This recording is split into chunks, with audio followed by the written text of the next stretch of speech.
ಪ್ರಿಯ ಮಿತ್ರರಿಗೆ ಶುಭ ದಿನ. ಈ ದಿನ ಭಗವದ್ಗೀತೆಯ ಮೊದಲನೆಯ ಅಧ್ಯಾಯದ 6ನೆಯ ಶ್ಲೋಕವನ್ನು ನೋಡೋಣ.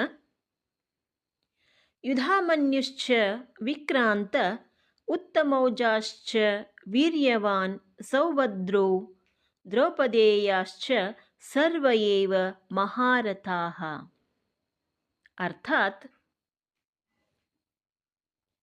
ದುರ್ಯೋಧನ ತನ್ನ ಸೈನ್ಯದ ಬಲವನ್ನು ಕೇವಲ ದ್ರೋಣಾಚಾರ್ಯರಿಗೆ ಮಾತ್ರವಲ್ಲ, ಭೀಷ್ಮರಿಗೂ ಕೂಡ ಹೇಳುವ ಪ್ರಯತ್ನವನ್ನು ಈ ಒಂದು ಶ್ಲೋಕದಲ್ಲಿ ಮಾಡ್ತಾ ಇರ್ತಕ್ಕಂಥದ್ದನ್ನು ನಾವು ನೋಡಬಹುದು. ಅತ್ಯಂತ ಪರಾಕ್ರಮಶಾಲಿಯಾಗಿರ್ತಕ್ಕಂತಹ ಯುಧಾಮನ್ಯು, ಉತ್ತಮೌಜ ಆಗಿರಬಹುದು, ಸೌಭದ್ರನಾಗಿರಬಹುದು, ಇವರೆಲ್ಲರೂ ಕೂಡ ಮಹಾರಥಿಗಳಾಗಿರ್ತಕ್ಕಂಥ ಯೋಧರು ನಮ್ಮ ಸೇನೆಯಲ್ಲಿದ್ದಾರೆ ಅಂತ ಹೇಳುವ ಪ್ರಯತ್ನವನ್ನು ಇಲ್ಲಿ ನಾವು ನೋಡ್ಬೋದು.